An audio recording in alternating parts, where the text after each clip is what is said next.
One of my oldest friends just called me to tell me that she has breast cancer.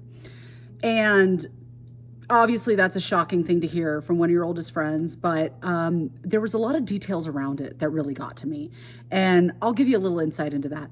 So first off, the doctor that she went to back at the beginning of the year basically told her there was nothing to worry about, that the lumps in her breast and the pain that she was experiencing was calcified, cartilage, whatever, it wasn't anything to be concerned with. And then the pain persisted and it kept going and she kept getting more and more concerned and worried. So obviously she went and got a second opinion. Well, it took a long time to get around to the things because she had put it in the back of her mind that she was fine, that there was nothing wrong with her. She finally gets that second opinion. They come back and they're like, yeah, you have breast cancer. And now it's in the lymph nodes. Had we caught this sooner, wouldn't have been a big deal. So that's the first issue that I was noticing that's fucked. And the other problem is we're in our fucking 40s.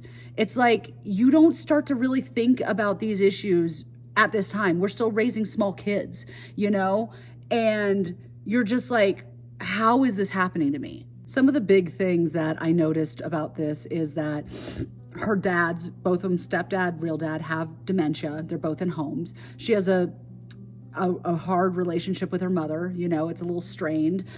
But everything good was going on in her life. So it's not like this was triggered by stress or anything like that. This was triggered by hormones, they're saying. This is the type of cancer that is being exacerbated by an increase in hormones that can happen anytime during your perimenopause period.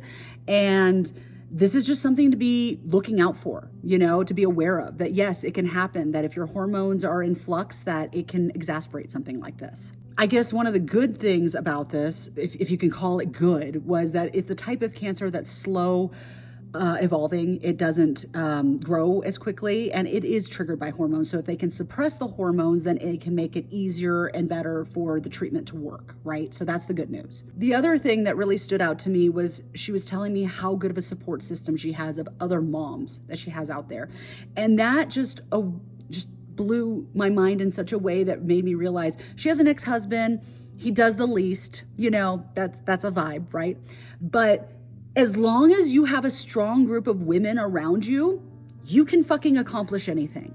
And that is why it's so important that women support women, that women build a tribe around them.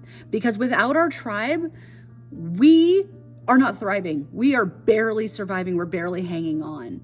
So it makes me realize and see, just in that relationship that I have with her, how supported she is, how loved she is, and how cared for she will be throughout this process.